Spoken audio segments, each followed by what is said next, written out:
Welcome to Raging Bullets, a DC Comics fan podcast, episode 204.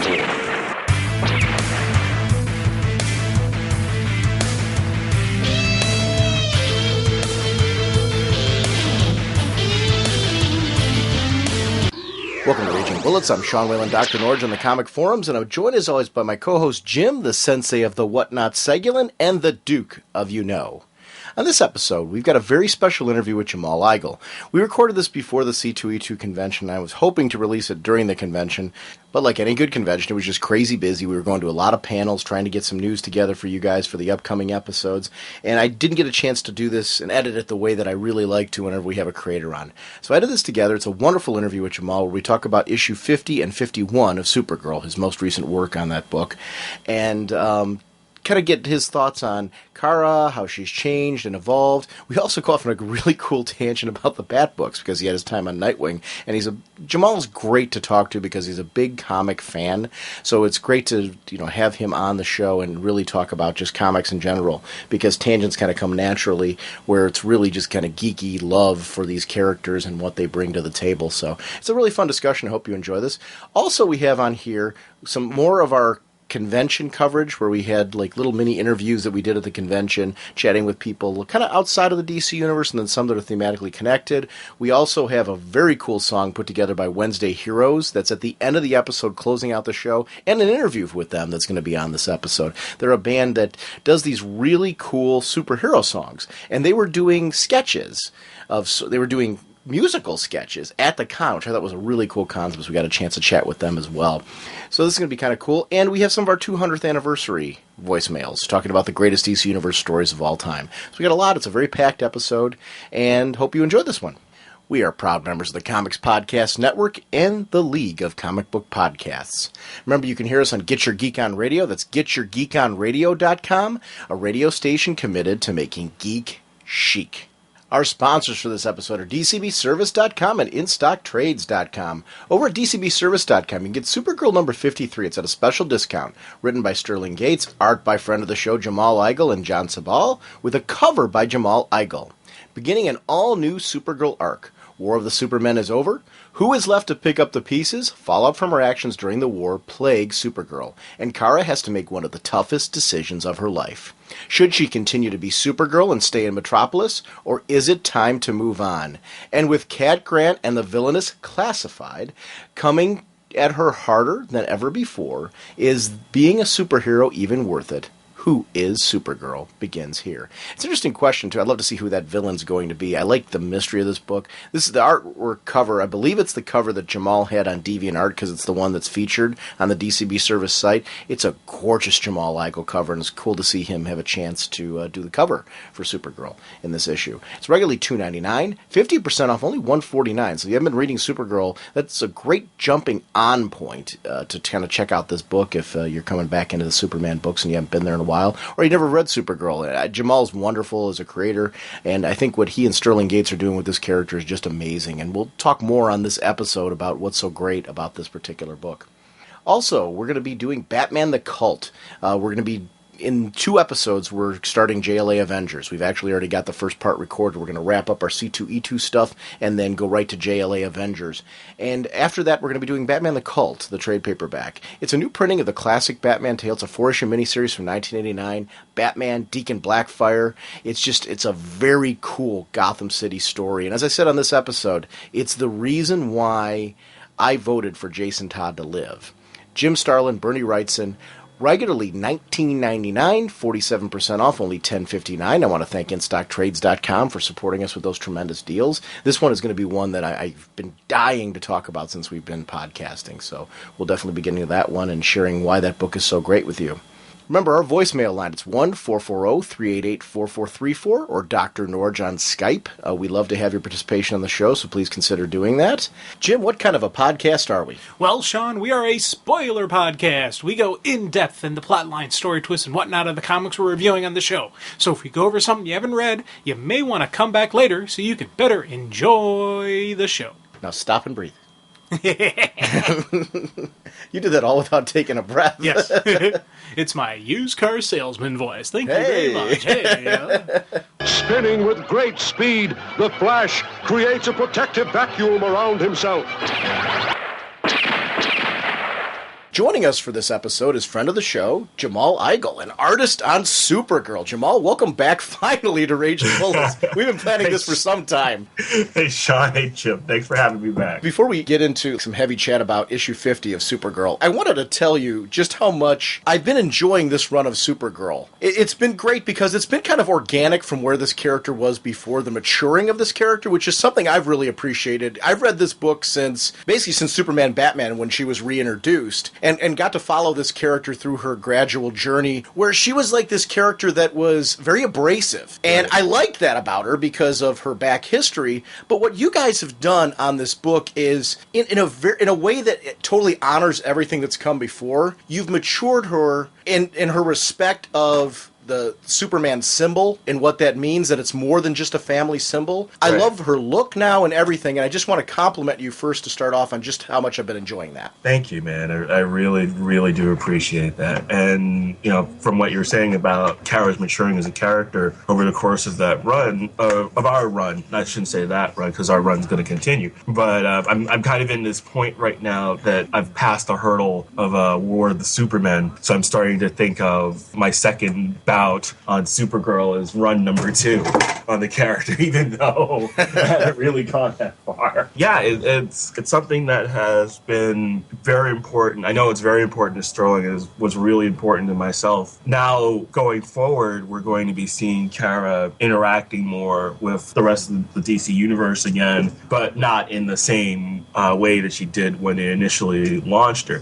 So I think that, especially after everything that's going to happen coming up in the next few months, it's going to be a good time for Kara. It really is. As an artist, what are some of the challenges to maturing a character? Because that's been one of the things I've enjoyed visually, her maturing. Right. And I think that's something that I think has been a strength of this run for me. For me, it really has been like subtle changes. And I think with every issue, I start to think of her a little bit in a slightly different regard. Because I really didn't have, and I was actually remarking on this with a friend of mine the other day, because I was sort of going back and flipping through the Who is Superwoman trade and comparing that to how I draw her now. And there's been a definite evolution of how I've drawn her over the last year plus with each issue, and it's been interesting because I've noticed that the changes to her visually weren't big jumps. It just sort of encroached until it got to a look that I liked. And I think I probably reached that point around, I'd say, issue 40, where I was starting to really get comfortable with her as a character. And then the look that I had built, especially in 40, because, we had that one panel flashback where you see her in the costume, the version of the costume that Michael Turner and Ian Churchill had drawn when they were on the book. So you got to see like a real visual difference to all the changes that I made between then and now. The changes to me have really matched where she's gone, because we had a time where she was trying to find what her relationship was with Clark. Right. And, did they have a strong relationship together? Did she believe what he believed?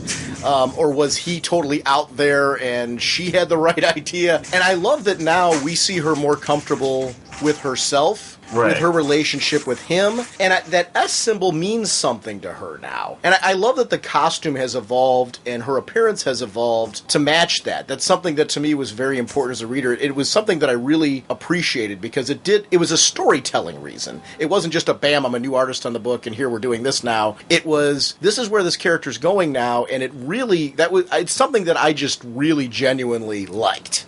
Well, I mean, if you look back on our run, I mean, issue 34, like the opening page of issue 34 is very much that sort of more cheesecakey look that she had been wearing forever. And one of the things that Sterling and I talked about very early on was that idea of bringing Kara forward and making her a more mature character. And you're going to see that continue starting with issue 53. So, and even more so, even during War of the Supermen, you're really going to see Kara have to make some really hard choices. even more so than the ones that she's had to make recently. And I think that Sterling has thrown enough emotional matter into the series that I wanted her physical changes to sort of match the emotional state that she'd been going through. And it hasn't always been easy because, you know, there are times when I even doubt myself and I say, well, you know, I could shorten the skirt a little bit. I could not draw the infamous, I'll just call them the S words because, you know, I don't want to get into another argument on the internet about the shorts.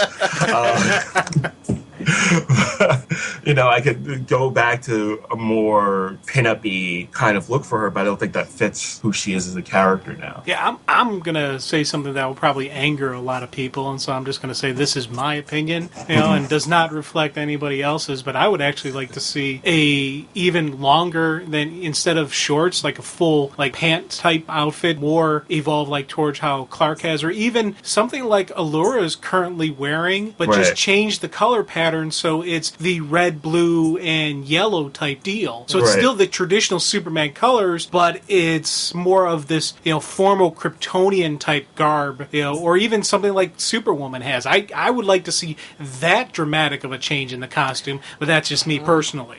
Well, I mean, you wouldn't be alone in that thought. I mean, I've certainly heard from more than enough people.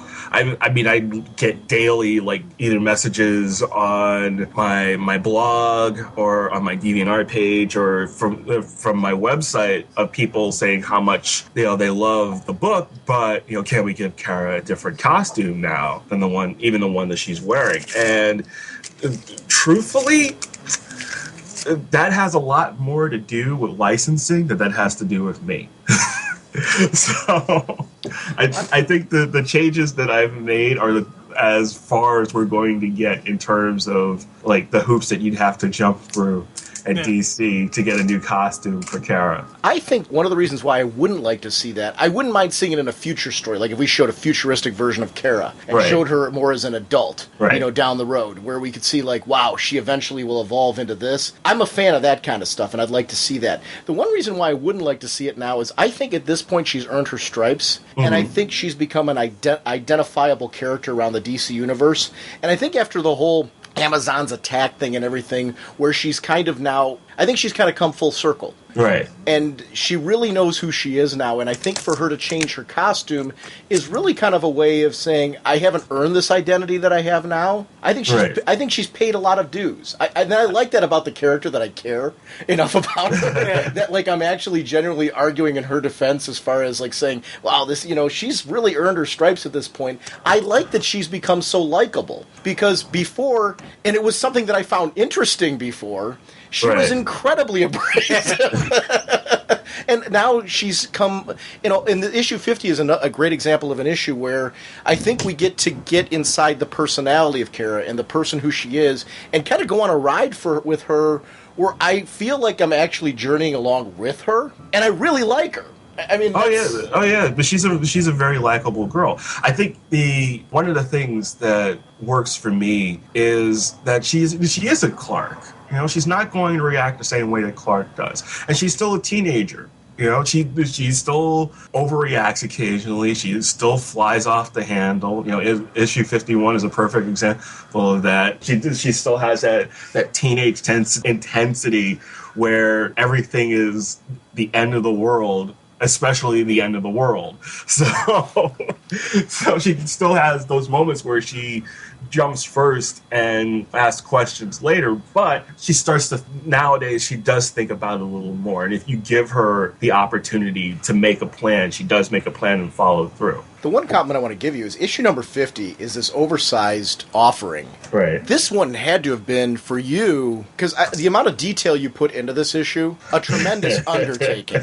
Yeah. What went into issue 50 for you? How was it to work on this? Because it is a very great landmark issue. What was it like for you? It was the first time in about, I'd say, 4 years that I'd worked on a single issue of anything of that length, because I did these 3 graphic albums, or 2 of 3 graphic albums for Humanoids back in around 2003, 2004, and those were 46 pages each.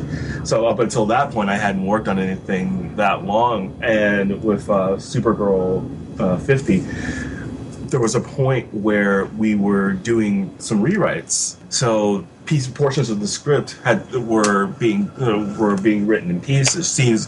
It was sort of like on a film where the writers are on the set and you're rewriting the next day's scenes. So you would get your sides for that day, or in my case for that week, like 5-6 pages at a time, and I'd be working on those scenes and trying to have them match up with what else I knew was coming in the story. So it was also a lot. I got the opportunity while I was working on it to do some different visual techniques, just stuff that I'd always had in my head to sort of fit those scenes. Like there's this one scene where Kara is in Star Labs and she's by a bay of windows, and there was this one shot that I knew like she was going to be looking out this window, but I wanted her to be looking at this reflection of the insect queen's hive. So you would see the reflection on the window looking at Kara with the sun setting behind. And I thought that everybody just pulled that off wonderfully. It just came out so well. It is. This book is visually just so exciting to me. I'm gonna give you an honest compliment right now, and it's one of the reasons why I'm sad that it took me so long to put this together with you. This is honestly, out of all the Superman books, and this is no insult to any Superman book, because I'm loving them all. I love the exploration of individual characters. This is month in, month out, my favorite, and this is a compliment to Sterling Gates' writing as well, my favorite Superman book right now. I've come to like this character, which I would not have said this before you guys began your run. I think that the character has evolved in a way now that the accessibility of her is so great. I love that she has a supporting cast in Lana and what's been going on there, and that she's developing a secret identity, because I think that's something that has made her more accessible. And with issue 50, with the reveals in here of where that secret identity is going, I'm very interested to see how she's going to come to terms with all that. And I love that about this book now. I care about not just her in the costume, but out of the costume as well. Well, thank you, man. I really do appreciate that. It's, you know me, it's hard to take compliments, but I really do appreciate it. Well, you better get used to taking some compliments, because, dude, I'm going to be gushing, because this 50 had the things I really love about comics. The comics that really just draw me in visually are the ones that have the great background details, but also the etched facial expressions. When you're looking at the images, not reading the words, and you could tell the emotional response you're getting from the people, that's something that just really gets me. And throughout this issue and throughout 51, throughout your run, I've noticed that, and I've seen that, and that's something I really enjoy about your art, is that I can, after doing the first read-through, I can go through and just look at the pictures and know what's going on, and just redo the whole story, just looking at the artwork and just the layout that you're doing with it. Well, that is continuously, it's something that I shoot for constantly. With every single project that I do, I always shoot for good expressive work, but also clean storytelling. And that doesn't necessarily mean that it has to be uncomplicated, but it definitely has. I always try to keep in mind that the person picking up this comic book may never have read a comic book before and doesn't know the visual language that we know as comic book readers. Comic books can be very confusing for a first-time reader. So one of the things that I always try to keep in mind is that the person reading the book may only be reading it for the first time and doesn't know how to read a comic book without somebody showing them. So you lead them through the story. You use the main character of the story as sort of an arrow to pull them through the story, and you make them the focus. If they are the lead, unless there's something being told by a supporting character that they need to take prominence, you always follow the lead character through the story. And you use that lead character, you move the lead character from the left-hand side of the page to the right-hand side of the page and onto the next page as the guide. It's easier to explain visually than it is to explain. No, in all honesty, it's one of the things I was going to compliment you on Supergirl about. I read my comics almost every comic that I read, I like to go back through and two or three times go through and enjoy the book, because I feel that's the way that I truly get full enjoyment of both the writing and the art and the storytelling that's present there. One of the things I really love about Supergirl is the accessibility of each issue, in the sense that I don't know what it is about this book, but I don't feel the need to, when I pick up an issue of Supergirl, to go back and have to reread or relook at a couple of the previous issues in order to know what's going on with the storytelling. I always feel like there's enough in there that kind of gives me a vibe of what's been going on previously, which I read a lot of comics. So I do find that with a lot of the books that I read that I have to grab an issue, and this isn't a bad thing, I might have to grab the previous issue and just kind of glance through it in order to kind of refresh my memory on where we're at with that book. This book, for some reason, a lot of what you were describing there, I'm like, okay, I kind of get why this book seems to be one of those I'm able to pick up, because I do have a number of titles like Supergirl that do this, where it just feels accessible every month, and it's just kind of a joy to pick up the issue and just really satisfying for me. And it does feel like it's my first time reading the book, and I like that about it. I do think it's helpful to fans who are reading multiple titles to have that same accessibility as you're talking about with the first-time reader. Yeah, absolutely. I think I do have to say that as far as my personal philosophy, as far as like telling comics, and it's not a unusual thing, but it was something that I picked up when I was doing storyboards, and it sort of moved itself over to drawing comics, and it's just sort of stuck with me ever since. I think that, like, because I'm like you guys, I'm as much of a fan as you guys, so there are a lot of books that I pick up that are just damn confusing sometimes, because you can't tell what's going on from issue to issue, because, everything is unconnected. So you need to have a certain level of visual symmetry, and you need to have a certain level of reader accessibility on a visual level, because comic books are primarily a visual medium, and you need to be able to engage your audience almost immediately, because there are a lot of books that people will pick up because it's so confusing. The storytelling, the panel-to-panel continuity can be so confusing that they put it down. They never want to pick up another comic book again because of it. One scene that I want to compliment you on, the opening scene of issue number 50 with Lucy Lane. It's a very sensitive scene, because you've got to be very careful, balance-wise, on how you handle something like this, because you've got a physically fit woman who's very beautiful. Yes. You've got to put her in this scene because her body matter is basically being recomposed at this point, recycled, as it says. And you've got to show that the fact that this woman's naked, but yet at the same time, how do you do that without detracting from the storytelling? And make it. Cheesecake was the word that you used earlier, and how do you do that without making a cheesecake? And I was just questioning this, because one of the things I really appreciated was your handling of this, because I thought it was a scene that it did show that she's a sexy, physically fit woman, but it never got to the point where I was like, I thought it wasn't for shock value or anything. And that's a balance that I think as an artist is probably very tough to maintain. Was that something you were conscious of as you were constructing that scene? How did you approach that? Because you hit a home run. Well, absolutely. It's partially that. It's also, a lot of it really is, thinking about what can and is appropriate for a certain type of book. And it's not necessary. I love women, obviously, but I'm not, when it comes to these types of comics, it's not necessary to go down that route. You know what I mean? It's not necessary I don't need to draw TNA on that level to try and get a rise out of people for it to be good artwork. And we don't necessarily always follow the Comics Code Authority to the letter, but at the same time, I didn't want the focus of that scene to be, naked Lucy Lane. I mean, seriously. You didn't put the bow chicka wow wow in bum bum bum bum bum. Yeah, exactly.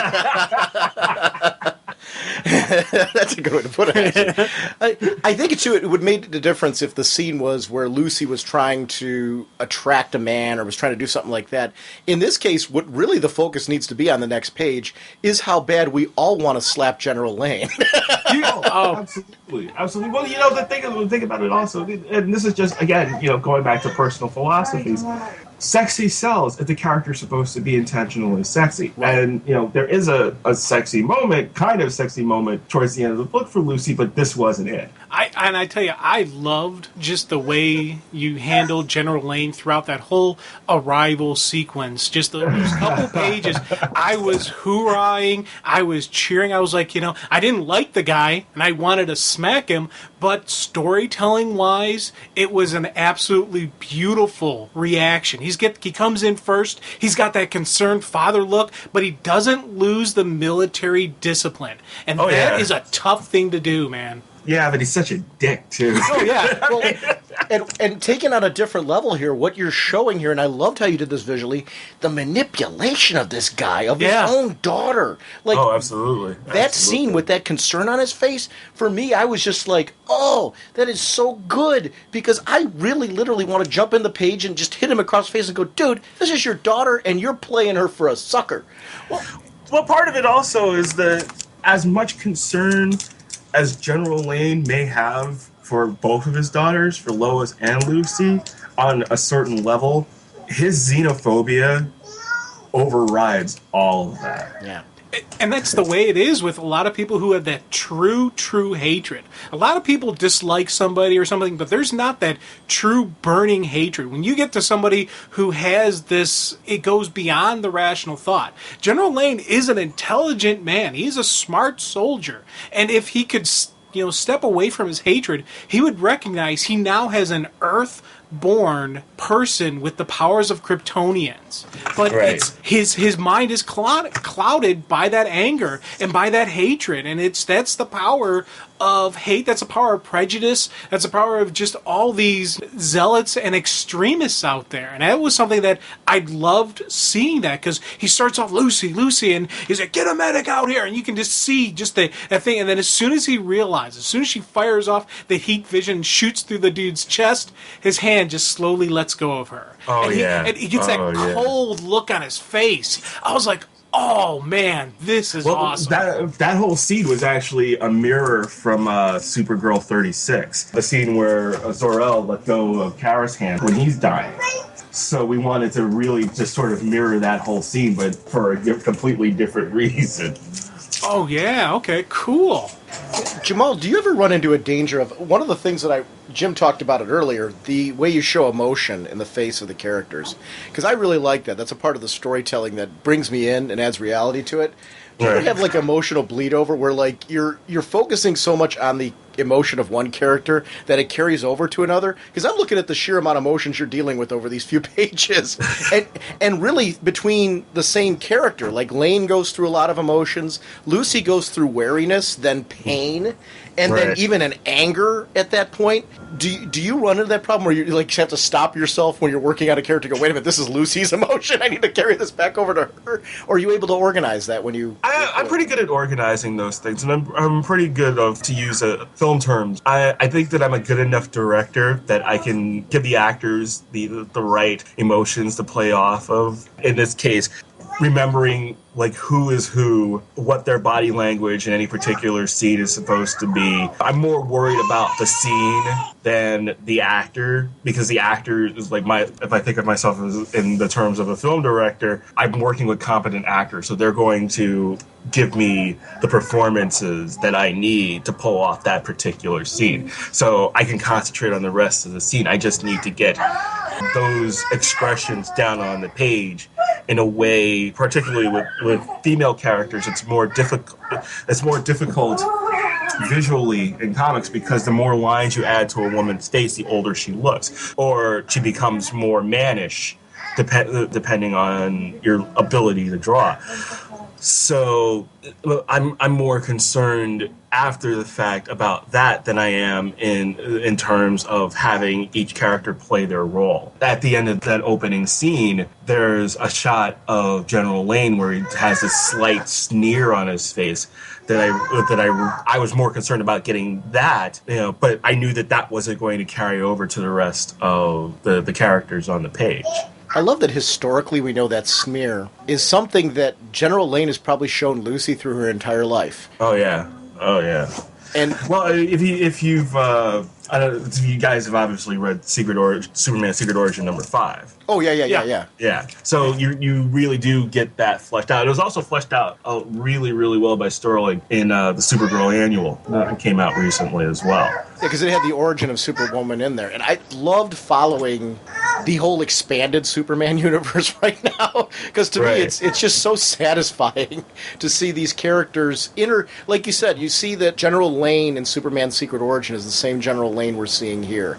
And I think that's something where really the whole Superman universe is coming together in a way that's very satisfying. Yeah, absolutely. We're getting some good continuity going on within the Superman titles. And that's something I really like, and I appreciate that when, especially because with these big events of the new Krypton and, the last stand of Krypton, it's seeing character here, seeing the character there, they're going to be the same type of person. And that's something I really like and appreciate. Now, on creative side, art side, is that an issue that you got to watch your art style? Because you guys have been blending really nicely. And I like seeing that, I look at one character here, they're going to look similar to the other character. It's individual art preferences, art styles are still there, but you guys are blending nicely.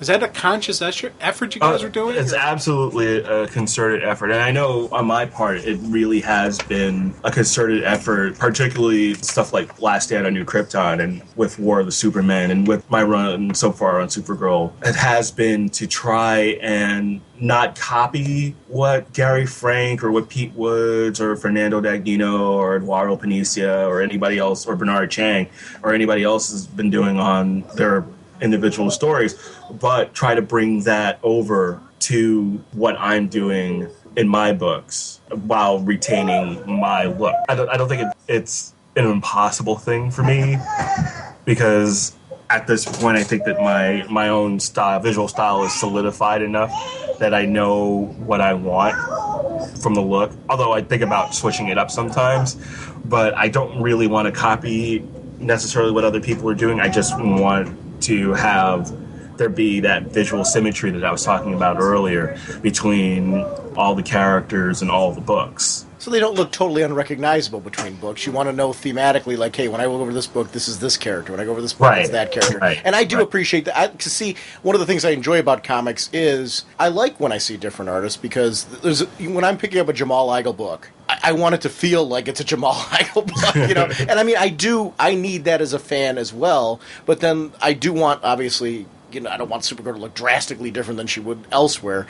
I think that there is a fine balance, and I appreciate the fact that you guys work so hard to try and maintain that balance, because I think it's important to give us the individuality that you guys do, because I think that's what makes comics. Right. And yet, it's great that this does feel like a whole universe and everything does feel interconnected at the same time. It's an interesting balance, and I think you guys are hitting a home run with maintaining it. Oh, thank you. Oh, yeah. I want to talk about this sequence one more time with the sneer, because we get down here, this moment with Lucy, where she's pushing guard away, or the soldiers away, because she's again seeing this sneer again, and she's being rejected by her father. She has done so much to get his approval and to be indispensable to him, and yet again, it's like she's being rejected yet again. Oh, absolutely. And I mean, growing up, Lucy was the other one. Yes.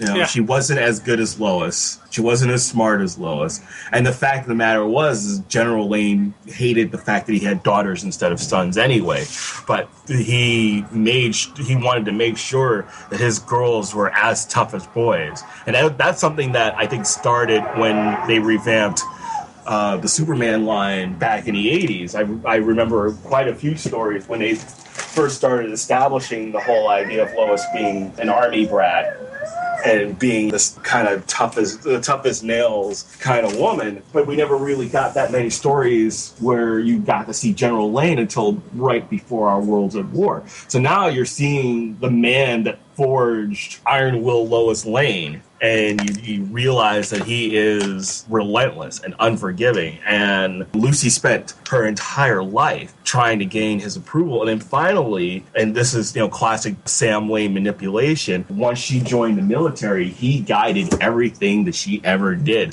The reason why she rose up so quickly in the ranks to become a major was because of him. So this whole thing, even now, has just been one giant manipulation. Because if he can't use you as a friend, he will use you as a weapon, even if you don't realize it.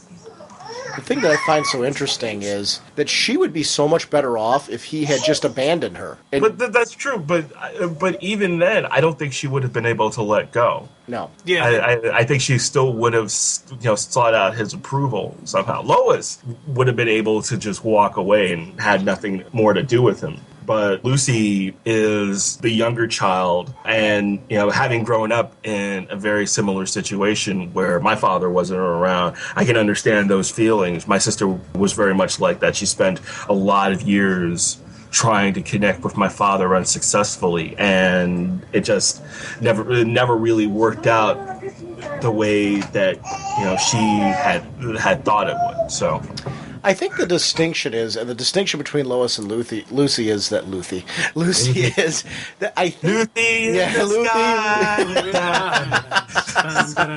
Lucy in the sky. No, Lucy in the sky.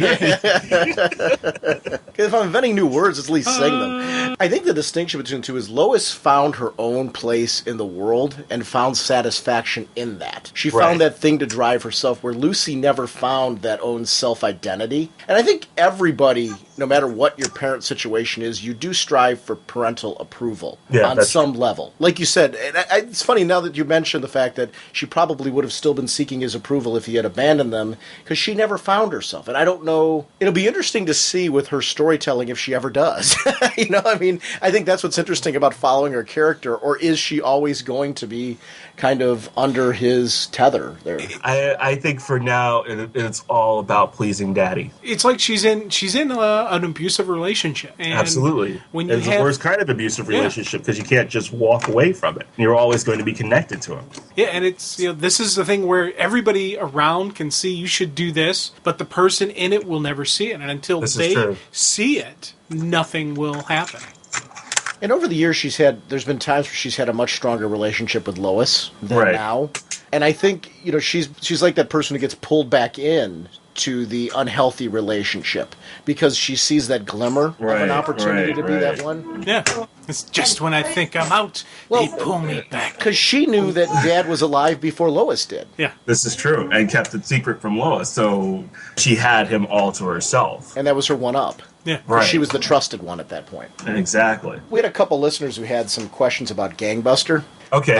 This is from Daryl Taylor. He just said that I would like to say that I think Jamal is one of the best artists at DC right now, and one of the nicest. I also wanted to ask him what it was like drawing Gangbuster when he was rescuing Kara from the big bug queen at the beginning part of the story. It was a pain in the ass. What was it about Gangbuster that was such a pain? Or was it the scene itself, or was it... No, the scene itself was fine, but trying to figure out how to make that costume not awkward is tough. It really is, because the way that the plating, God bless Mike Norton, because he had to draw him in Trinity for 52 issues. Yeah, because he was a main character, right? I think Jose is a great character, and I hope that we get to do more of them down the road. But I think if they let me, I want to adjust that costume a little bit. I had the opportunity to with this issue, but I didn't want to do anything so visually different from his last appearance in Trinity that people were like, well, who's this guy? He doesn't even have the same costume he had a couple of months ago. I mean, what's going on with him? So that was the hardest part, is just working out how to get that plating to not look goofy. Freddie Williams mentioned the same thing we talked to him about Magog. Because he has a similarly complicated costume design where there's the little intricate little pieces that go along with it. Russell Hagen, actually, this is one I don't know if you're going to be able to answer. He just mentioned that he also loved Gangbuster's new look, and are we going to see more of him in Supergirl? I don't know if you can answer this one or not. I don't know, actually. I don't know if he's going to be appearing anytime soon. I know what the next arc is, but he's definitely not part of that arc, so maybe further down the line. It's funny as you're talking about how with that sequence, I just got to say, I really liked just how it was that rushed kind of style, that dun dun dun dun dun dun dun kind of feel to it as he's scrambling. Scrambling probably better than rushed. It was that bob and weave type stuff as he's getting to the prize that is Supergirl encased in amber. And that's something I really like and appreciate, and just kind of really wanted to say, because you were saying how much of a pain it was. Well, dude, it paid off really well. It looks beautiful. Thanks, man. No, I mean it was a fun scene to draw, and it was one of those scenes that definitely needed a lot more thinking in terms of setting up the area in which this was all going to be happening, and I didn't want it to be just sort of like random shots in the background. There was a definite flow as to where everything was supposed to be leading. I like planning out that kind of action. It's been a few years since I've been able to work with a more street level character, so I really like playing with those characters. One of the things that from my Nightwing run that I wish that I had more of an opportunity to do was to choreograph more of those types of fight scenes, even if you are fighting giant bugs. But it's, hand to hand, it's 45s at the ready. That motorcycle sequence in Nightwing still stands out in my memory as one of my favorite Nightwing moments, because it was just so cool. Because it fit Dick Grayson has to look cool. No matter what, whether he's Batman or he's Nightwing, or even just Dick Grayson out of the costume, there has to be something cool about Dick Grayson, because he's got to have that older brother that you just want to look up to. And but Dick as a character is cool. He's just a cool guy, and he's not Slicky Boy cool. He's like you were saying. When I did interviews before, when I was on the book, I used to say, and I think it still especially holds true with what they've been doing with him as Batman, is he's the class president, and he gets along with everybody. He's the type of person. There is not a person in a superhero in the DCU who can say a bad word about Dick Grayson, because everybody likes him. He's got that quality about him. It's there's that unknown leadership type quality that people just gravitate to, and it's not even an arrogance type deal where you think, oh boy, here he comes. No, it's hey man, how you doing? You want to be his friend. You want to hang with him. You want to get to know him, and that's. I think that's one of the things that he shares with Bruce as a character is that he has that ability to lead by example, because if Batman can do it, you can do it too. But the thing that separates the two of them is that Bruce has the social grace of a lemming.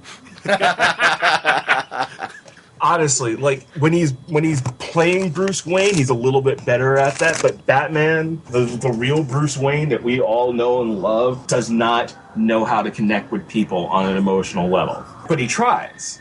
And he really does try. And I think that's the difference between him and Dick, is that Dick has this natural charm about him that draws people in. He's open and he's friendly. And I think a lot of that has to do with the fact that, unlike Bruce, Bruce didn't have someone other than Alfred to really lean on. And Alfred couldn't understand what he was going through when his parents died. But when Dick's parents were killed, he had Bruce, and Bruce did everything he could within reason to soften the blow, so that he wouldn't end up exactly like him. It's funny. I think that's the thing that separates Tim from Dick as well, is that Tim is much more like Bruce than Dick is. And I kind of broke it down like, if you look at all three, if you look at Tim, Dick, and Jason, they are all sort of aspects of Bruce in a lot of ways. Tim is Bruce. Tim is more like Bruce than even he likes to admit. Although he has grown to have more of the social grace that Dick has. Dick is Bruce if Bruce had the skills that he had, but didn't have the same sense of tragedy that Bruce has. And Jason is the dark mirror. He is Bruce's extreme. He is what would have happened if he didn't have Alfred and Leslie. Well, and you also think in the recent stuff with the Battle for the Cowl, Jason had other demons that we never knew about. Right. And that was something else that there was even more to, whereas Dick and Bruce and Tim even all had the death of a parent, and Jason probably had that somewhere along the line, but there was something beyond that. There was something extra, and that was, I think, the extra catalyst that happened to him that caused him to turn the darker side. And it's funny because you talk about Tim being Bruce, and I agree so much with that, but part of the reason I think Tim is better off than Bruce is because he had such a cool older brother to look up to. He had Dick Grayson there. But I mean, that's I think that's the advantage that with Tim, the difference between Tim and Dick is that Dick came into the fold unformed. You know what I mean? Tim wanted to be Robin. Yeah. And that, for a long time, that was his only goal, was to become Robin. He didn't have any other goal outside of that, other than to just become Robin. So when he became Robin, his parents were still alive. He was being Robin on the down low. It wasn't until after he became Robin that his parents were killed. He also had the advantage of seeing how, because Dick Grayson, when he became Robin, there was no other Robin to go by. Right. So Dick Grayson really just was Dick Grayson, fitting into being a sidekick to Batman. So he kind of defined what Robin was, and then Jason defined what Robin shouldn't be. Well, I agree, but I think of it this way. Dick tried to shoehorn Jason into being Robin. Dick is Robin. Right. Yeah. Nightwing fans, don't get upset by this. These are just been my thoughts. Dick, like you said, Dick was the first. What Robin is defined by him. The difference between... There's a very negligible difference between Dick Grayson's personality and Robin's personality, as opposed to the others. Tim wanted to become Robin and actually had to force his way into becoming Robin. Bruce made the mistake of trying to make Jason fit into the Robin role, and it was never a role that he was supposed to have. It's funny, we're going to be talking about The Cult in about a month or so. Great miniseries. Well, that was the one where it was at the end of Jason's run as Robin, where I think he finally started to discover who he could be as Robin. Right. In that story. And it was so sad. It was actually the one where I remember voting for him to live. Because I'm like, okay, I finally get this guy. And then he was dead. I was so, after the call, I was like, hoorah, Jason Todd, Robin, I get him now. Goodbye. Well, it was so, Jason it was so weird for me as a reader with Jason because, previous Jason, versus, post-crisis Jason, his personality completely changed in the space of 6 months because they didn't want him to just be, a copy of Dick anymore. They wanted, it's like he started out, for those people who don't know, when they originally introduced Jason Todd, he was also the youngest son of an aerialist family. So, but the only difference between him and Dick was he had blonde hair. So they just basically, they took this kid who was already a circus acrobat, whose parents were killed by Two-Face at the time, or one of the Gotham villains. I just read the story recently. One of the Batman reread it in one of the Batman trades. Again, just sort of became the new Robin, and then they dyed his hair black, and suddenly, Jason Todd looked and acted and sounded exactly like 12-year-old Dick Grayson. And then after Crisis, they completely changed his origin to being, this streetwise kid who was living on the streets and tried to steal the hubcaps from the Batmobile. Yeah, see, that's the only Jason Todd story that I really know and or remember. Yeah, so you didn't know that. Yeah. That's the Jason Todd that I actually know. Right. And most people don't even remember that all that stuff had happened. I'm trying to remember who the villain was, because I read that. I was a voracious reader of Batman back in the day when that all happened, and there was a switch to him. And I'm trying to remember who the villain was that killed? I don't think there was one villain. I think that it was because I know the Joker and Two-Face were in the story as well, and I'm pretty sure Catwoman was in that story. I don't know if it was one of them that it killed Jason's parents. It was. I'm actually looking on my shelf because I might have it. But let's just keep talking. Killer Croc. Killer Croc. That's right. It was Killer Croc that killed Joseph and Trina Todd. And he had that strawberry blonde hair, which is where Morrison was bringing that back from in the most recent arc. That's interesting. You gotta love Grant's love of the Silver Age. Oh, yeah. I did not know any of this. One thing about Tim Drake I want to go to, and then we can jump back into Supergirl. But just because we were on this, I thought it was interesting. One of the things I really like about Tim Drake recently has been the fact that he's got to deal with the fact that he's seen a future version of himself where too much of becoming like Bruce heads him down an even darker path than his mentor. Right. You know, he's become too good of a Robin. And his Robin is almost too close to Batman. Right. Which I liked that distinction where now we see a guy who's got to let the light in a little bit again. He's got to actually, and that goes back to learning the lesson of Big Brother. Big Brother was the light in Batman's darkness. What happens when Robin no longer has that same light? Right. And becomes a Batman in the future. Bringing this all back to Gangbuster, I'm thinking, because it was so cool how we were... No, the tangent was great. I'm not saying that way. Don't take me wrong here. Well, this is Raging Bullets after all. Yeah, no, it actually totally fits what we normally do, so we're good, transition-wise. It was funny, as we were talking about how cool Dick Grayson is, I was looking over this Gangbuster sequence, and what I loved about it was... great street-level action, but this is very different from what the confidence we saw in Dick Grayson in your run on Nightwing. Right.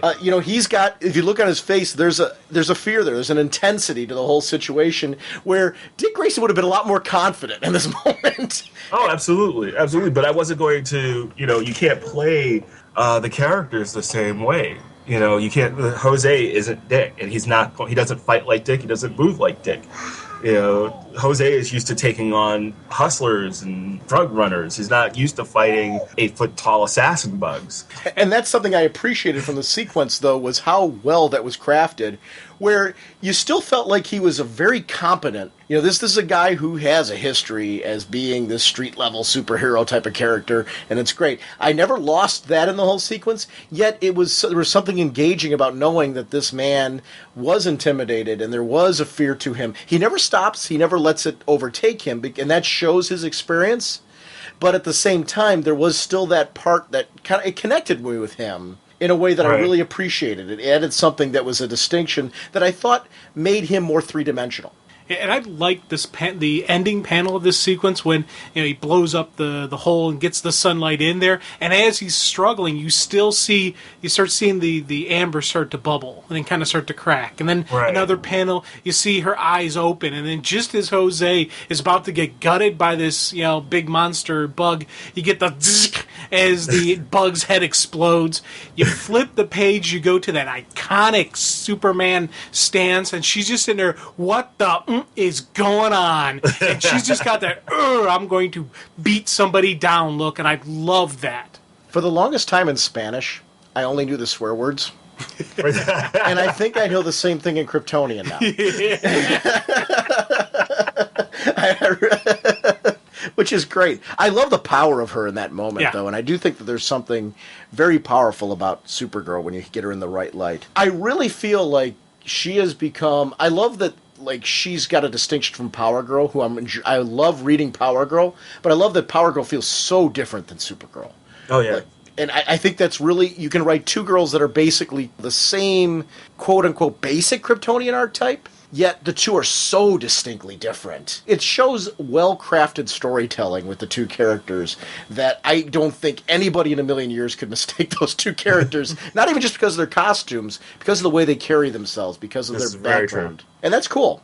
But, I mean, what works for Power Girl is especially the run that Jimmy and Justin and Amanda have done, and I hope Judd carries over when he takes over the book, is even though there is a sense of danger in a lot of the stuff that she has done, I think Power Girl in general is a lighter book than Supergirl is traditionally. I think we do tend to get much heavier emotionally than Power Girl does as a rule. So yeah, she has some light kind of fun moments intermixed with the action. That's something I've enjoyed about that Power Girl. She's that way in JSA too, though. And even going back to Jeff's run on JSA, I think that that's something with the character.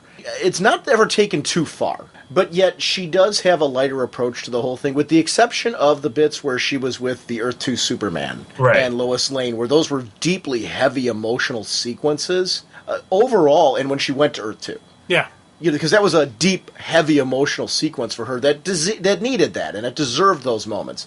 But other than that, she is somebody, and I like that about her. I think it makes her kind of unique and interesting in all of this, and sets her apart. Yeah, these when Supergirl gets out of the hive with Jose, some of those just cityscape passes. That was some cool stuff. Now, Thank you. I'm imagining that was a little bit of time going, oh, come on, I got to do this and that, right? Well, the thing is okay, I preface this by saying when it comes to my artwork, I have OCD. So I don't have to, but I do end up doing as much research and drawing as possible because I want the characters to exist in a real environment. So I do end up doing a lot more work than most cartoonists would probably do in a similar scene. Now, when you say research and drawing, give us an example of, like, for the cityscape. What kind of research and drawing do you do to prepare for that? Because I find that interesting. Because I love what you do in your delivery, so I'd be curious to what do you do to get yourself ready for something like that? Well, when it comes to like a cityscape, like let's take the splash with the credits on it, where Gangbuster and Supergirl are flying away. The background buildings are actually a mix of buildings from several different cities. The last thing you really want to do is to draw a page where somebody, unless you're supposed to be in like New York or Chicago or somewhere, where somebody can go, and you're supposed to be in Metropolis, and somebody looks at it and goes, "Oh, look, I know that. That's Daily Plaza. Wow, I didn't know Metropolis was Chicago. I thought they did that in Batman Begins, but I didn't think they were doing that in Superman."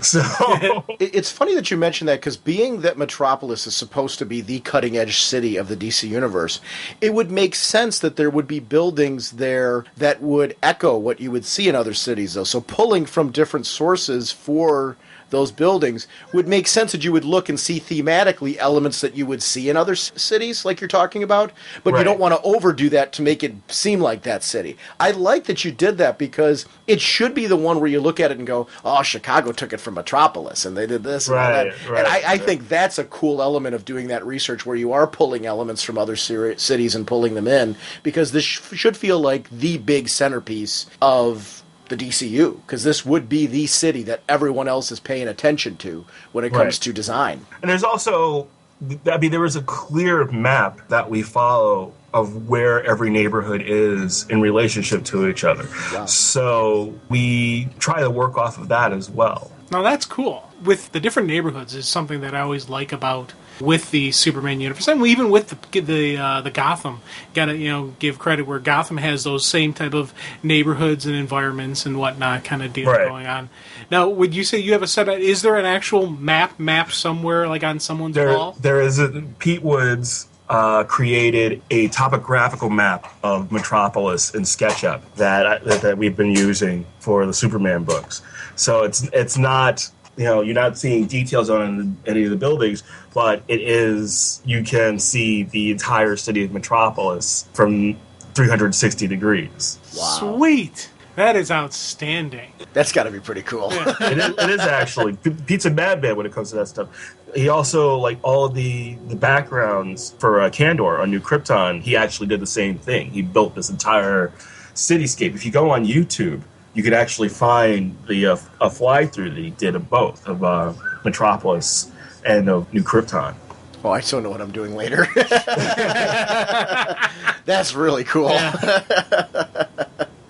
And I think I love that, though, because for me as a fan, a lot of the things you're talking about, the research you do in the background, I appreciate it. I'm like, wow, Metropolis looks stunning in that sequence of events. I love that you took the time and the effort, though, to make it look that way, to give that authenticity of it feeling big city. and yet making sure that it didn't look like any one particular city to give it its own identity. Because it isn't, my favorite Superman stories are where Metropolis feels like, I love that every artist has their own stamp.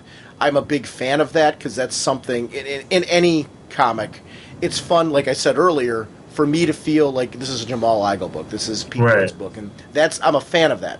But I love that you were careful enough to say, I don't want anyone to feel like this is a city they've been to before. They should feel like this is a city they want to go to. Exactly. And that was the vibe I got from this moment.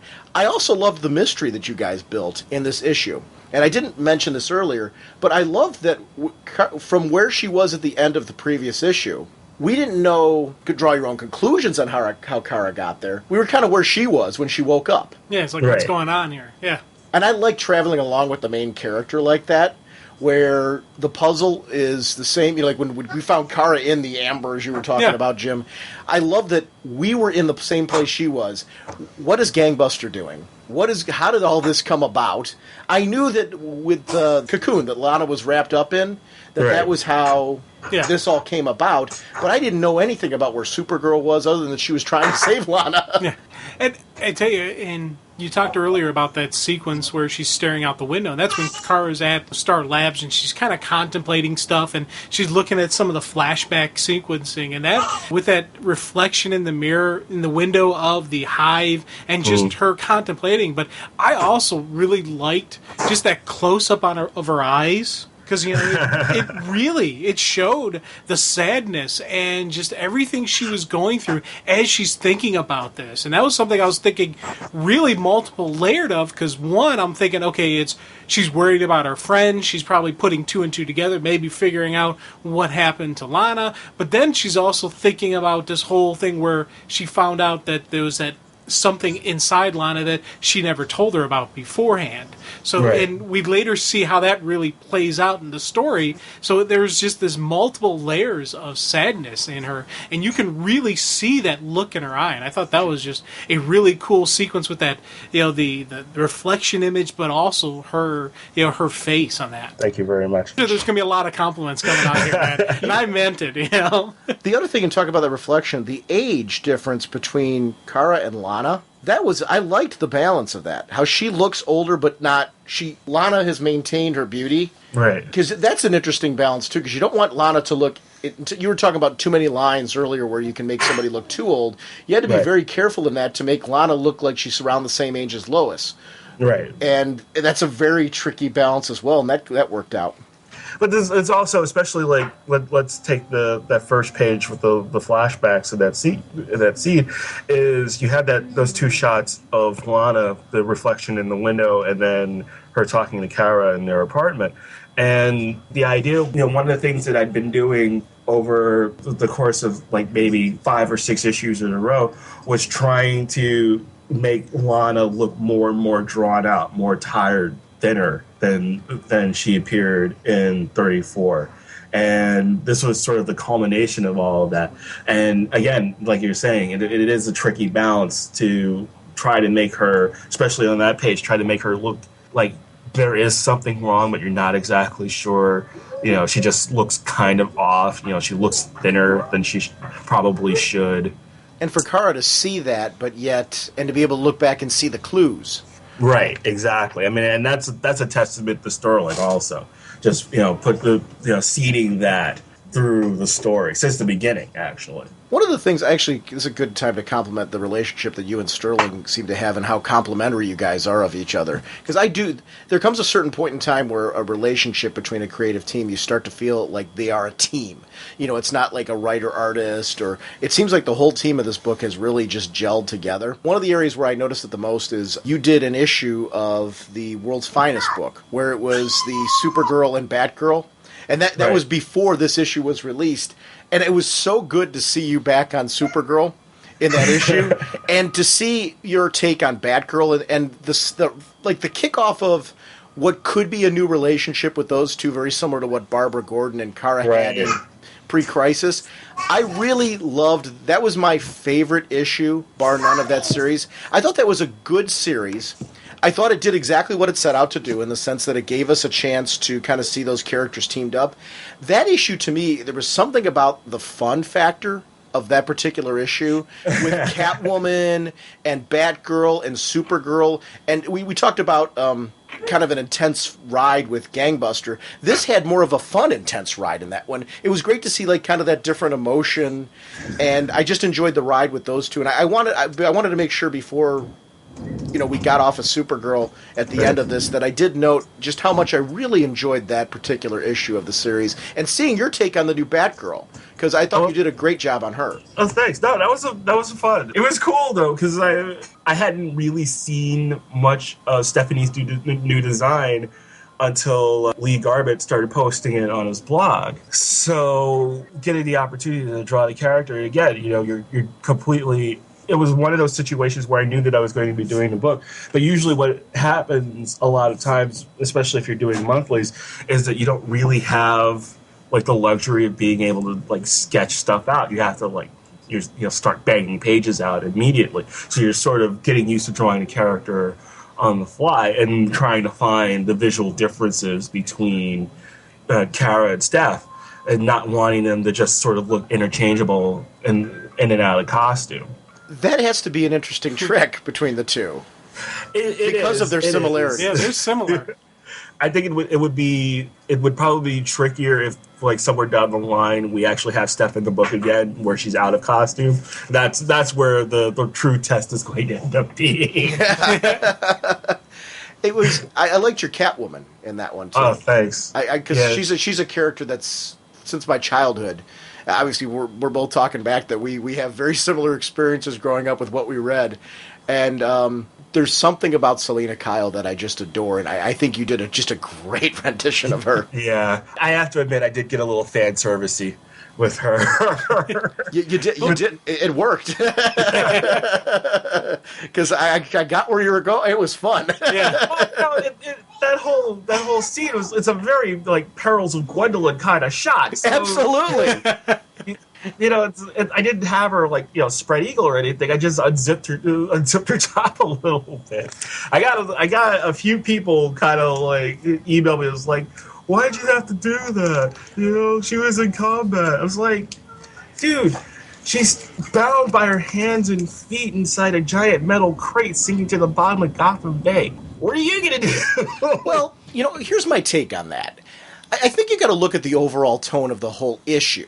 Right. If you look at the tone of that issue, that was a fun issue. It was a fun first team up between Supergirl and Batgirl. I love that it was lighthearted because I think there's times where you need that. You need, with all the dark, heavy stuff going on, you need sometimes just to write a fun issue. And I thought Sterling wrote a very fun issue. I thought that the meeting between the two, you wanted to see that these two could genuinely be friends. So the whole thing was so lighthearted that I thought it was totally appropriate considering the lighthearted nature of the issue. I'm like, this fits, and it fits the sequence of events. The tongue-in-cheek relationship with Catwoman and both girls in the sequence worked. So I don't know how you can get away with a whole lot when it's in that type of situation, and I loved the issue because of the lighthearted nature for everybody. Right. Well, again, and I don't think it's in my nature really to go too far when it comes to stuff like that in terms of like sexuality. So it was a fun little moment. It didn't last that long. I'm sorry. I apologize to anybody who was offended by my sudden need to get a little sexy with Catwoman of all characters. Well, and the other thing that people need to remember too, though, is Catwoman's relationship with Batman is not her relationship with the superhero community. Right. So I like that the sequence showed a lack of respect that Supergirl and Batgirl have for Catwoman because they do not have that relationship with her. Bruce respects her in a way because of circumstance that they wouldn't. Bruce would never have left her in that situation in a million years because the relationship's different. It fits that these two would. And that's where the whole vibe just worked for me because of the distinction. And I actually appreciated that because she shouldn't be treated the same way by these two heroes. One of the characters I'm actually enjoying seeing throughout the DCU, as well as I liked her appearance in the book, has been the female Dr. Light. She fits in with this whole Star Lab thing. She fits in with the JLA. It was kind of a neat thing to see her in in this title. Now, do you got any other characters out there that you're like, man, I'd like to throw her in or him in with the Supergirl universe? Oh, that's interesting. Personally, I'd like to see a Supergirl Lobo reunion. Oh, yeah. I think that would be really, really fun to do. Because I like Lobo and I like Supergirl. If you read the Brave and the Bold, yeah, they had that one issue where they teamed up and Supergirl basically screwed him out of his money. So I always figured at some point Lobo's going to come to collect. I love that about her. I love that she is not... I like that she's not Clark. Right. I love Clark, and that's no distinction on Clark, but I love that she doesn't feel like Clark Light. I love that she has her own personality and that there's her own thing. She's got a backbone, and she's got her own MO. And I think that's something to see her with a character like Lobo. She's not going to handle Lobo the way Clark would. And you're right. I'd love to see that again. Yeah. That'd be a fun one to do. I kind of liked in that same Brave and the Bold thing where it was her and Hal. And Hal just keep reminding himself, she's underage. Exactly. So I kind of like to see him maybe in the book as well. That'd be kind of a neat thing. And then she shows up in the pigtails and the schoolgirl outfit. Yeah. The sequencing when they're actually bringing Kara up to speed, and it's kind of a flashback thing, so It has a little bit of a different look to it, and I always appreciate that when flashback sequencing looks a little bit different than the main title art. For people like me, it makes it easier for me to okay, this is something different. But on your end, when you're kind of creating this type of stuff, are you changing around how you're doing it, or is it going to be changed more in the color end of it, or is it... Well, in this case, it was when you're doing a flashback, unless it is a particular look that you're going for, if you're going for like a more Kirby influenced thing, or if you're, godlike like J.H. Williams and can have like multiple visual styles within the same page, let alone the same issue. That's really one way to go about it. I really just wanted to... I just, kept it basic. I think that, having the rounded panel borders as opposed to the traditional borders around Dr. Light as she's starting her exposition was the best way to go about it, rather than to have like a completely jarring change in visual style.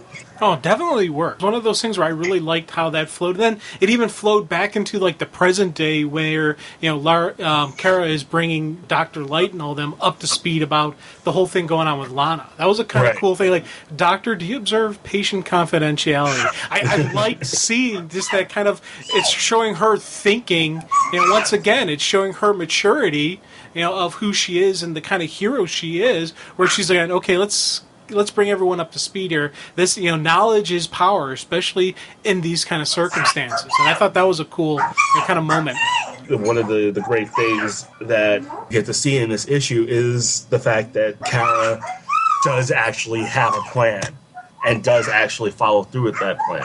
I think that's a big change from the way that she was presented initially. Yeah, it's a multi-leveled and a multi-tiered plan, which I thought was kind of cool. Because that was this react here, you do this kind of deal where it wasn't something we really saw that level of planning on her. She had a lot of problems where it was a lot of fly in, punch the bad guys, and I'm done. Very true. Which was explained by the fact that she had that disease that was going through her, that that was taking over. I also like that this does play off the fact that she was much more mature when she left Krypton. She wasn't a baby, obviously, when she left Krypton, so she had a more rich history on Krypton. And I like that distinction as well because it does add that she's got a little bit of a different personality. Her confidence. See, it's funny. Yeah. I find confidence sexy in a superhero character. That you feel like she can handle herself and that there is something about her. I think there's something that's interesting about this character. Right. In that sense as well, that she's so well-rounded and she's not just like a drone that needs Superman to tell her what to do. Right. She thematically follows Superman's code because she's come to respect it. Very true. Not Very because true. she has to. And that to me adds something more to the S-Shield than simply doing it for no reason. And that's cool. Yeah, and it was funny because I liked how when they're initially in the hive, well, they're going through the sewers into the hive. Jose's like, "You ready to get the crap kicked out of you in order to save the world?" Always. And she's got that little smirk. I wanted to really focus, like, if you look at panel 2, just like her stance as she's walking through the tunnel is she's not gangbuster sneaking around, but she's upright looking around, chest out, ready to go. And it was funny because as the next couple sequences where we get those really cool battle once again, you're back in the action. She hears the bugs coming. She's throwing down, heat blasting there. He's doing his stuff. And when she gets captured, it didn't even dawn on me what the line they had before about, are you ready to get beat down to save the world? It was all part of the plan. Looking at that before she gets captured, that sequence where she's fighting with Gangbuster and she says, "You trust me, don't you?" When I'm starting to think it's a bad idea. I loved the sense that during that fight, she has bugs crawling all over her. She's not flinching. She's not laying off from the battle. She's not letting it stop her from her goal. Right. And it just show that there is a warrior aspect to her, which I quite like. They do, the confidence thing is really... Yeah, and it's and I tell you, and just that when we first see that first full sequence of Lana Bug Queen type deal with her standing there, multi-arms kind of deal, she's got that, that classic villain type pose where she's got, Supergirl on her knees, literally encased in the amber, and it was just, that was just some great stuff going on there. As I said, I love facial expressions, but I also like it's that pure villainous type, I've won, I have defeated you type look, but it wasn't the over-the-top campy type deal. There was a definite solid evilness to the face, if that makes any sense. No, it does makes perfect sense, and that's exactly what I was going for. It's definitely that overconfident, kind of snidely whiplash. I got you. Yeah. And there's nothing you can do about it. Yes, and exactly. I loved We welcome snidely whiplash references. I like that. We definitely had the same childhood. You know what I appreciated in that sequence, too, was that evil Lana looked like Lana. Yeah. Right.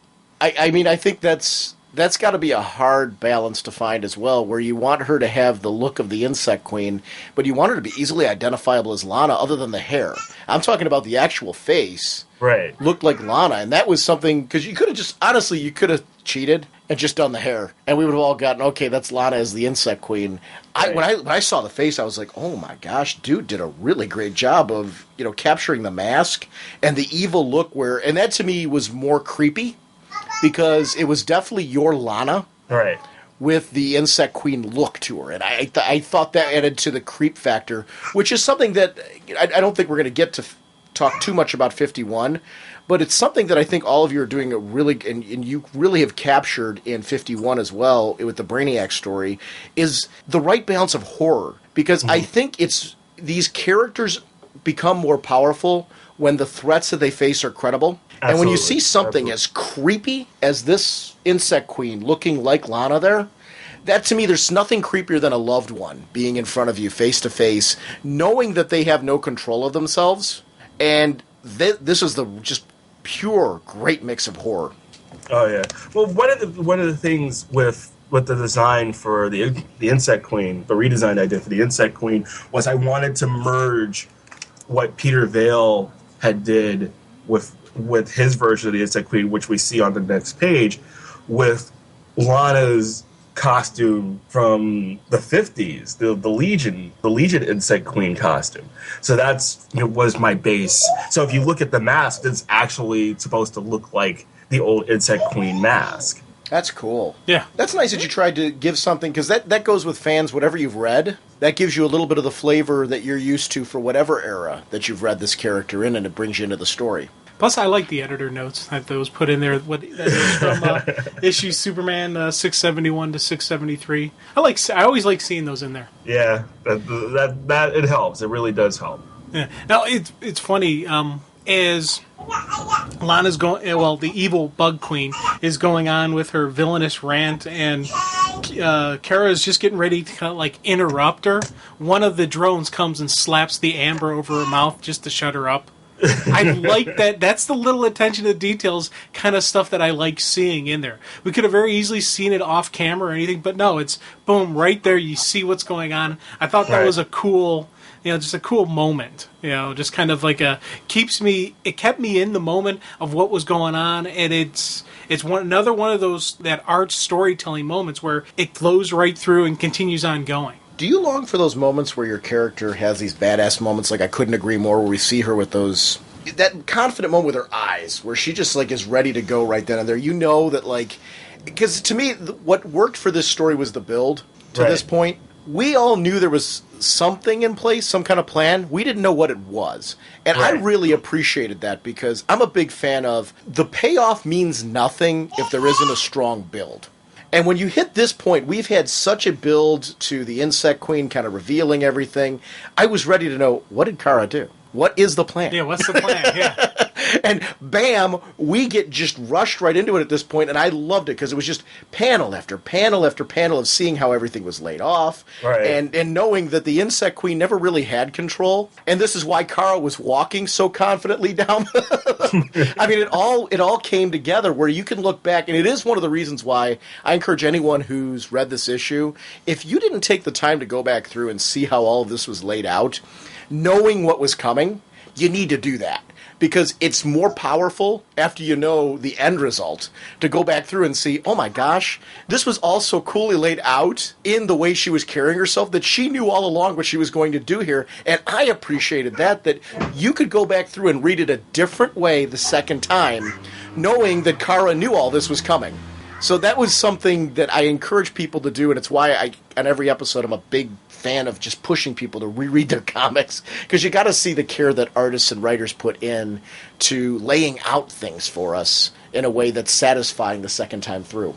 Oh yeah, amen. Because I tell you, that was just, we're talking just, multi-layered planning, multi-layered attack, and I just loved how it was going through, and it's, one, you got some cool just storytelling moments. Kara starts doing her own smack talking back, at the Queen, and I was like, yes, but just seeing her as it wasn't just a verbal blasting, she was hitting her with some nasty stuff, and she was unleashing on her to the point where she's making the Queen run, but even that wasn't enough, because Kara kept going after her, and I just loved some of those just iconic moments with her when she's sitting there. The Queen's like, put the fear of the goddess into that girl. I am Kara Zor-El of Kandor. I am a superhero. I don't scare easily. And she's just standing there. The big red S is very just prominent, and you see, yes, this is part of the Superman family. This is somebody who knows how to throw down. This is a hero. And I was just eating those scenes up. Going a little further ahead, when we take a look at her punching the Insect Queen in the face, Kara's frustration is hit, and I think that, again, we see the build up to this frustration. But the close-up of Insect Queen with the blood there, and just the vicious laugh. Yeah. Again, that to me is, there's nothing more evil than Lana Lang as you know her is dead. I told you I spent a year taking this body. I'm not simply going to give it up. Those moments, the taunting of her with the blood there, again, that's where you get a horrific build. And I'm a big fan of that with a character like... An Insect Queen reminds you of the characters from Aliens. And any of those symbiotic characters that kind of take over somebody.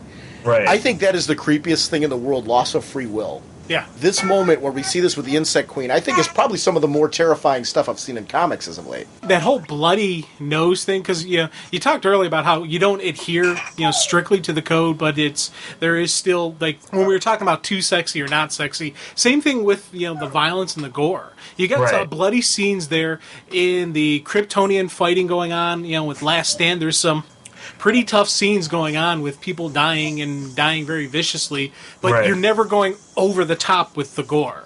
And this is a nice balance that you guys are doing with the title. There's a pretty gory segment coming towards the end of the book that I really loved. Oh yeah, we're not there yet, but I know it's. Yeah. We've got to talk about that before we wrap up. Right, but we're not going over the top. Right. Well, that's a pretty good one, but it's still. It's not though. Not, it's not. Not the entire thing hasn't been that. Right. And that's the thing. I think that's a nice balance between that. It's still a realistic action that's going on, but it's not the over-the-top type Friday the 13th slasher movie where people are just getting clubbed and bloodied and various whatnots. Exactly. Well, we see the emotional moment where, are we going to get Lana back? And we see that she does, from inside that shell, she claws her way out, and we find that she's okay. The most powerful moment of this issue to me was this moment where Lana finally recovers. And we get to see an emotional moment between the two of them that I'm going to go back again and just say, I think a testament to a writer-artist team is when you can take these quiet moments between two people and tell so much story in 2 pages, where we have right here Kara sitting down alone with her, one-on-one. Lana looks like, she's just been through an ordeal. She's happy to be back, happy to have these moments with Kara, knowing that this is all, at an end for her. Right. But Kara has to tell her, I'm leaving. We crafted this life together, but it's no longer working for me. Because, I was supposed to come clean with you about everything, and you've been lying to me. And this moment, when I was reading this, I'm like, oh my gosh, this is what I love about Supergirl right now. I love the character-driven moments. I love that there's moments outside of the fighting where you care about her and her supporting cast of Lana and how she's trying to make her place in our world, and how Lana has been that one connection that she's had that's sort of... Because the whole point of this identity was for her to get closer to humanity, to understanding a quote-unquote normal life, because she didn't grow up with one like Clark did. Right. So that was the point of this whole thing, and for her to give this up right now because she has no respect for now how humanity deals with this as a family, because Lana's basically telling her, I'm justified in what I was doing because I was protecting you, and I've had to protect Clark in the same way.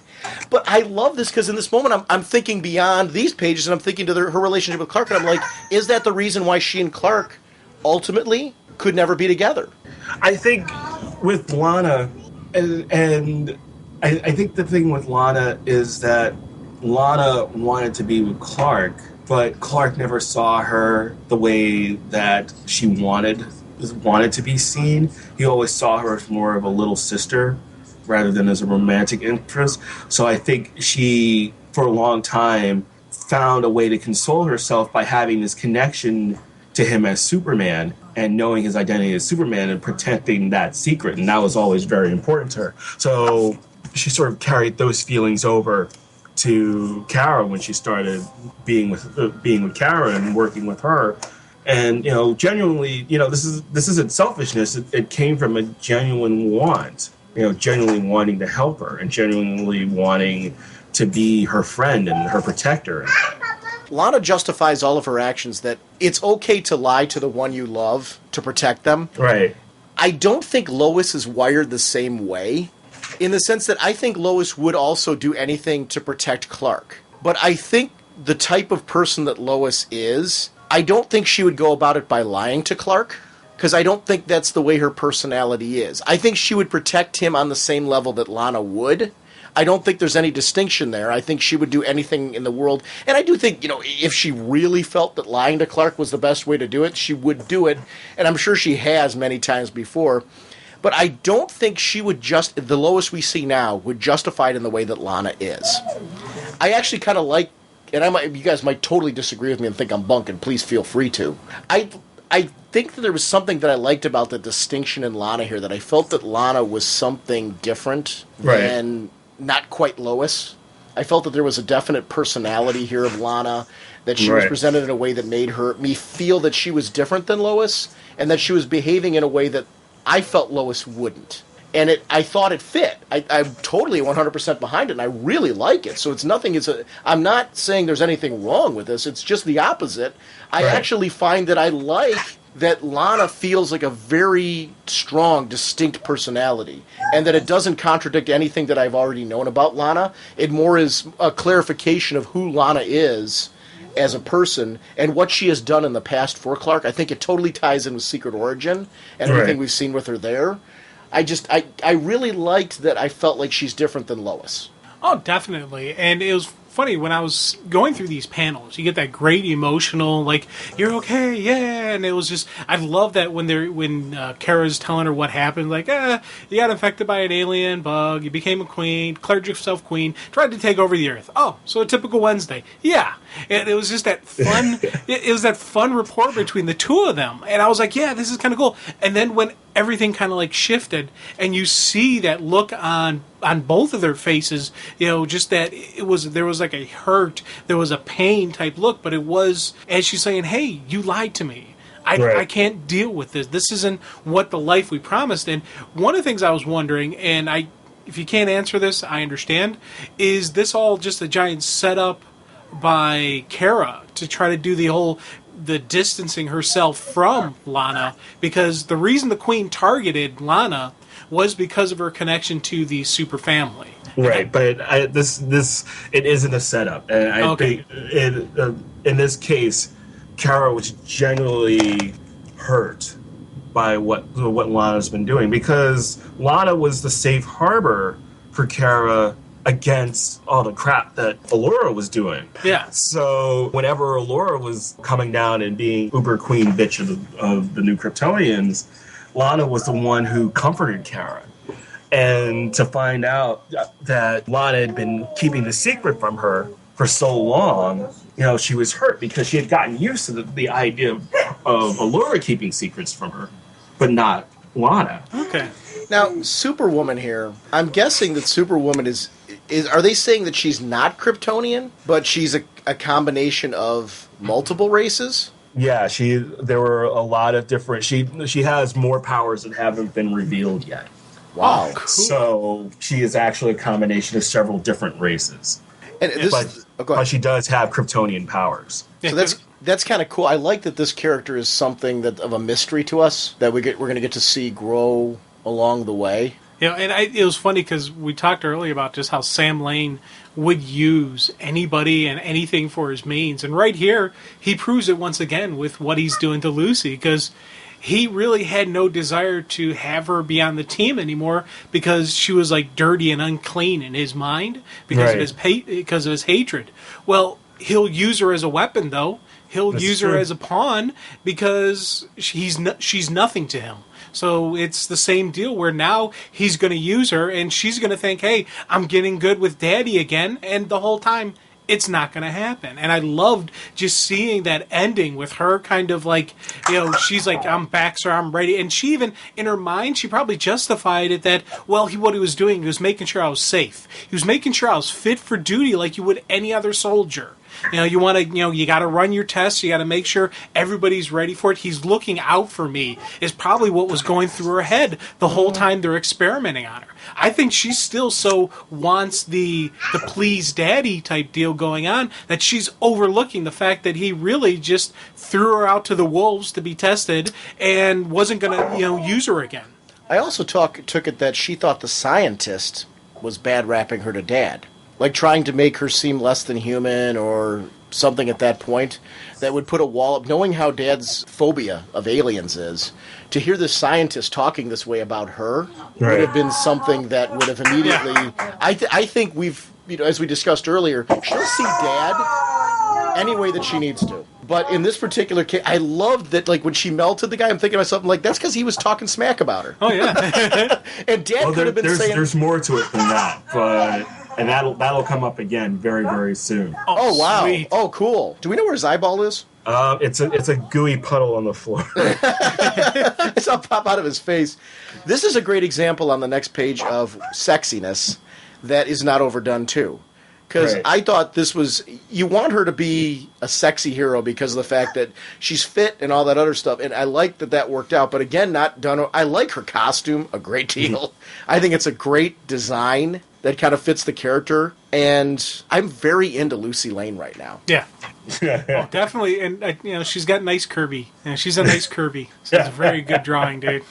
I'm sure time-wise we're not going to have time to go heavily into 51, but I just wanted to give a couple quick compliments to 51 and this whole Brainiac arc in general. I think when Jeff Johns originally did the whole Brainiac story, I loved his reimagining of what Brainiac is because it made the character... I always liked Brainiac as a villain, but I never considered him scary. Right. Brainiac made this character horrifying.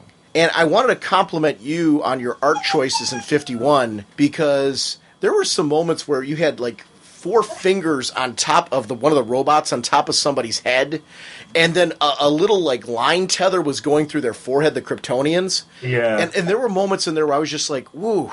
Again, adding the creep factor that these guys can take down full-blown Kryptonians. These are men and women who are equipped like Superman, and they are being run over. And I just, the balance of horror in that segment without going over the top, I'm a big fan of that when there's villains who are set to be like the Borg or, you know, any type of creatures like that. I almost am afraid to categorize them because I don't think Brainiac's robots and Brainiac's whole MO fits one category. I think it's a nice little mix of what I think is fit the sci-fi horror genre. Aliens in there, Predator, all kinds of other fun stuff. I think that creep factor is something balance-wise that I think you really achieved in that book, and I appreciated that. Thank you. I think that with the whole Last Stand on New Krypton story, one of the things that I personally wanted to get across. Hey, Babu. Can you guys hear her? Absolutely, that's very cool. Yeah. Hi, Katie. Hello. She can't hear us. She can't hear you guys. Say hi, guys. Hello. Hello. Hi. Oh, that's so cute.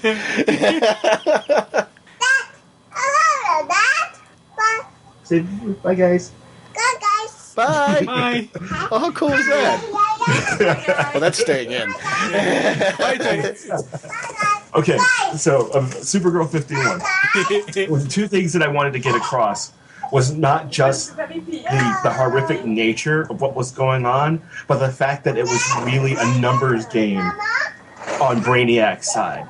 Not only was he sending down these improved probots, but they were everywhere. And I especially like the first 5 pages, I really wanted to get across that idea that they were, you know, the Kryptonians were being overrun by these probots. Yeah, it definitely had that kind of, you know, really just overwhelming odds type deal going on. And the one thing I really appreciated was the little funny moments in the middle of the action. And usually they were those kind of looks on people's faces, especially Connor right before he's like, really, this isn't what it looks like. Bam! I howled. Again, we were talking about earlier. We were talking about Kara occasionally flying off the handle, and that was definitely one of those moments. She didn't have to hit him. But it fit. It so fit. And I howled, and I loved it. And then the scene afterwards where he's like, you know, kind of holding his jaw. I was like, well, at least you didn't break my jaw this time. Yeah. How cool was it to draw the Legion in here with Connor and with Kara? It was a big deal. I'm a Legion fan going way back, so it was a really big deal for me. I wish that I had more of an opportunity to draw them in the book, but you know I had to do War of the Supermen. The majesty of it, I really have got to say that it shows that you really respect these characters, because there are moments, and I want to make sure that I talk about the last page. And I'm sorry I'm jumping ahead to that, guys, but I want to make sure we don't end this podcast without me talking about this up and away moment with Starman, where we see the whole Legion team, Superboy and Supergirl flying off into the sky together. The way you did that, and the way they kind of almost go to like a pyramid shape up at the top with the way they're going. There was something so iconic about it because we've got the classic original Legionnaires all flying up there, going into a situation that we know, at this point, we knew, well, actually, we didn't know yet. I take it back, we didn't know what happened in issue 2 of it, but so I'm not going to say what happened in issue 2 of it. But this great sense of this team going to help Superman, which we do know from this issue. Well, and I just think, to me, that had to have been for you just a blast to draw. Probably took some serious time, too, to get it just right. It did. I have to give credit where credit is due. Actually, is Sterling suggested it, and it's actually based off of a painting that Alex Ross did of the Legion of Superheroes. I guess this would be some point in the 90s. Like, he did this giant, like, triptych or quadruple panel of all the Legionnaires flying up in formation like that. And that's actually, I think that's based off of another artist. I forget the artist who did it originally, but it's basically it's a homage of a homage. Cool. That's neat. What it said to me when I looked at it was iconic. Yes, and it's definitely an iconic shot, and it's definitely one of those shots where when I first got the script and read that page, and I was just like, my first instinct is always I don't want to really copy what anybody else has done, and it's not an ego thing. It's just more as an artist, you want to form things whole cloth and come up with your own ideas. But then just looking at the scene as a whole and really thinking about what Sterling was trying to say with having those particular Legionnaires together, it became more important to follow the vision that he had in his head than to let my own ego override it. So you find a way to make those things work. The one other segment that I want to make sure we definitely talk about is your handling of Zod and Allura. Because this is the issue where we have all been clamoring. When is Allura going to finally get it through her head that Zod is not to be trusted? And you would think with being trapped in the bottled city with him, and I totally get why she hasn't yet. Because Zod is more of a hero to her, a hero of the people. But now, we as fans know Zod in such a different way than she does. Right. And now we're finally seeing Allura connect with what we knew all along about Zod, and I loved these moments. Because to me, it added some strength to Allura for me, who I already thought was a strong character. I loved what we got to see her, how we got to see her evolve in her relationship with Cal, whereas she came to respect him more. She became more understanding of a different way of looking at things on New Krypton, which I really appreciated about her. But these moments where she turns on Zod, not turns on him as much as she actually takes her role to heart and realizes, I'm a step up from Zod, and he needs to listen to me here, because this is what's good for the people. Right. I love political moments, and that to me just works. That was definitely a good political moment. As always, I want to thank you for the work that you do. I want to thank you for Supergirl, because this has been a book for me that just month in, month out, the growing understanding of who she is as a character and kind of journeying with her. I'm a fan of that in comics. I like those characters that feel so iconic that you look up to them, but I also like what I like about Kara is that I feel like she's accessible, like we can ride along with her, and there's something to me that's so intriguing about that. And what you guys have done with her in this series, I think, has just been stellar. I can't wait to see what she does in War of the Supermen. I can't wait to see her after War of the Supermen. She's somebody who I'm anxious to continue following through big events and also through more intimate events in her own book. And I think that's really what's cool about her. So thank you very much. I was just thinking about this as you were talking about that. And I see, because I'm a big fan of Joseph Campbell, so I see Kara and Kal-El in different lights. They both are on the hero's journey, but they follow different paths. Where Superman was born a hero almost. He was the hero born. Where Kara tried to ignore the call to adventure for a while, and then is finally sort of succumbed and is following her own journey. So I think it's nice to be able to have that sort of dichotomy between the two characters. And I know that's something that Sterling has really, really been working towards, really pushing. That's what's interesting about her. I always loved Supergirl as a kid. Growing up, I read her solo efforts. I loved her appearances in Superman. But it's amazing now how much I really like the fact that she's Kryptonian. She comes from the same planet that Clark does, but I love that Krypton feels like such a diverse world now, that there's not one type of Kryptonian. Right. There's such a variety to them, and they're just as rich a culture as ours is, with just as many flaws. Very true. Very true. And I think I would be remiss if I didn't acknowledge that there is a certain faction of the Superman fan base that do not like that idea that the Kryptonians are less than perfect beings. But I think it makes them a much more interesting race now, instead of sort of these godlike, perfect, can do nothing wrong. Because you forget that it was their own hubris that allowed them to be wiped out as a race in the first place, pretty much. You know, if they had actually listened to Jor-El and didn't ignore his warnings, the Kryptonian race would probably have been repopulated another world rather than being decimated the way that they were. And the only reason why these Kryptonians survived is that they've been kidnapped beforehand. My one answer to them would be, too, and I, as a fan, I'll say this: how can there be a Zod if they're that perfect? This is true. This is very, very true. And that distinction has been there since General Zod was introduced. I also think if you have them as perfect, then what did Jonathan and Martha Kent really bring to the table for Clark? Very true. I love the fact that those parents made a difference in who he is today. And anything that diminishes that upsets me. I love the fact that he was nurtured in that environment and grew up to be the man that he is because he was raised by his foster parents, Jonathan and Martha Kent. They had such an impact that that's the man that he is today. I'm a huge fan of Jonathan and Martha Kent and what they've done with the character. So I think anything that makes it seem like the Kryptonians are a step above that takes away from that relationship altogether, which I think is a horrible thing to what makes Clark who he is and what makes Clark so interesting.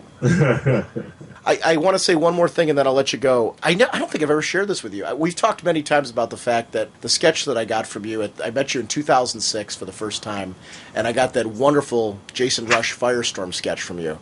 That was actually the first sketch I've ever gotten from a creator. Really? I didn't know that. Yeah, wow. It was honestly when I was at that con, Brian Deemer had mentioned, we were chatting over at his table, he'd mentioned to me, Jamal Igle's here, and I know you're a big fan of Firestorm. And I was so excited that you were there that it was the first time that I ever asked a creator for a sketch. And I remember I enjoyed so much the experience of getting a sketch from you that I got a Batgirl sketch from Scott McDaniel. You really were the one that opened the floodgates for getting sketches at a con for me because I had such a nice experience with you because I loved Firestorm so much when you were on it and your work that it was so cool to get something original from you because I remember you penciled it and inked it and it was just such a very cool experience to meet you and to walk away with something I'm like, wow, this is my own original Firestorm sketch that I got from you. For any of our listeners out there who've never had the experience of getting a sketch from a creator, do yourself a favor and do that because it's something that ever since you opened that door for me, I have loved doing at cons. I always bring a sketchbook with me or, ask creators to do commissions that I haven't gotten them for. And then I'm excited. I'd love to get another one from you, which is something that I'm going to be seeking out in the future from you because I really do enjoy that experience of just having something original that's a reminder of meeting the creator and what that was like and being able to thank you, all of you as creators, for what you bring to me each and every month because you put a lot of work forth every month to make these books. And this is what comics are all about to me, is they're my escape from my life. This is your career, and I know you're a fan too. But for me, this is a total escape from my life, and I think it makes me better at what I do because I have these opportunities to kind of get away from everything and then come back to life because of it. So I encourage everyone, if you haven't had a chance to go thank a creator and get sketches and get things signed and do all that, because it's well worth it. And that's kind of cool. Jim, I know you got something on. Here's something that just blew my mind with you saying that, because I knew, but it didn't dawn on me. Mm-hmm. First person I ever got a sketch from, Jamal Igle. He did that great Nightwing beating up Hawkman for me. I got it at Chicago. I still remember asking him for that, and you just gave me that look like, I'm like, Hawkman's Sean's favorite character. Oh, okay. It's further proof that not only are you a great realistic artist, you are a fantastic fantasy artist. And you are so well-rounded as a creator.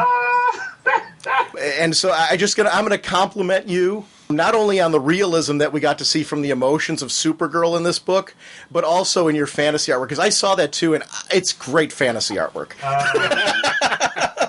Well, I'm going to say something that I never thought I'd say to two grown men ever in my life, but I'm very proud to have busted your cherries. So. Okay, now I feel dirty. But it's a good kind of dirty, isn't it? Yeah. I feel like we should take a smoke or something now.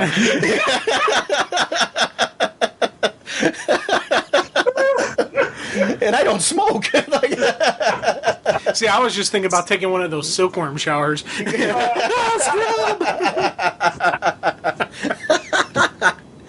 On that note, Jamal, as always, first of all, it's been way too long.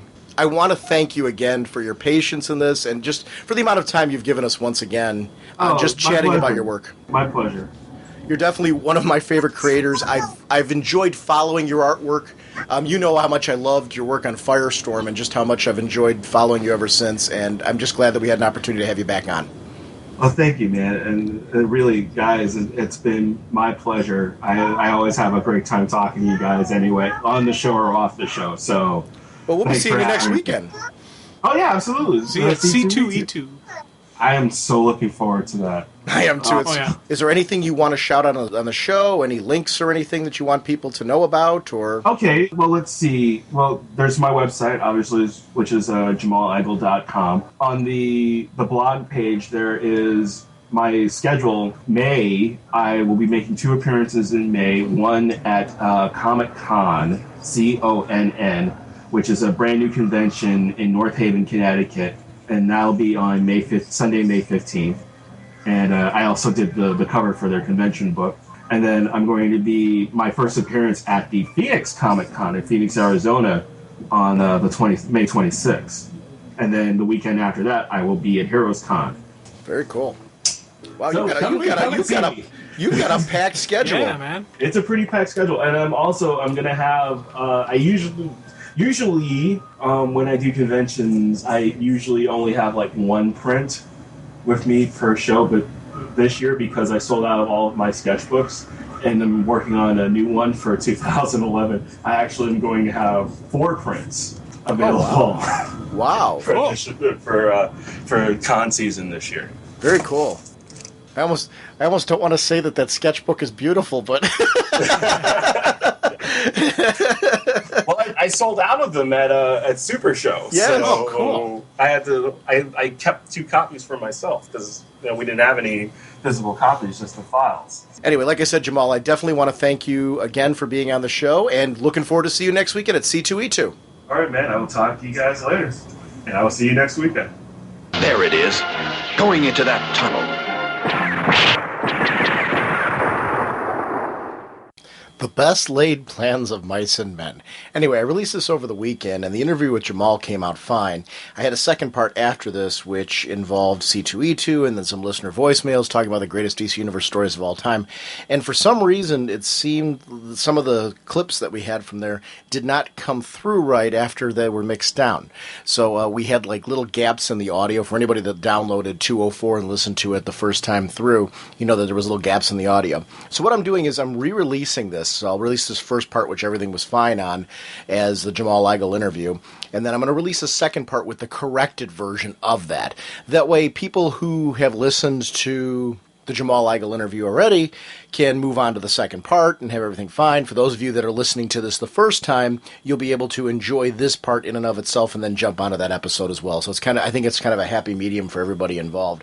So the next part of this is going to be a mini-sode, so make sure you download both parts and enjoy them. Anyway, kind of the cool part of this is we'll put on Wednesday's Heroes Hawkman song again. You'll get to hear it on this part and the second part, which is kind of cool as well.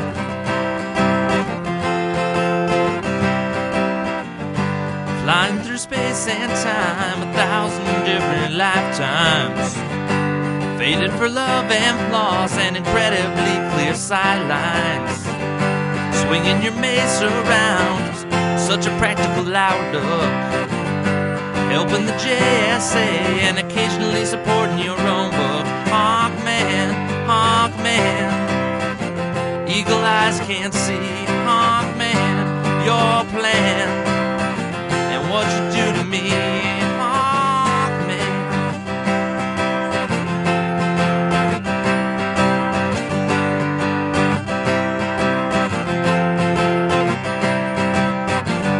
The villains are closing in, be they Thanin Guard or Egyptian. Working so hard to thwart you and Hawkgirl's mission. The odds are not on your side, and danger seems to stack up. Things would be so much easier if you would just call for back.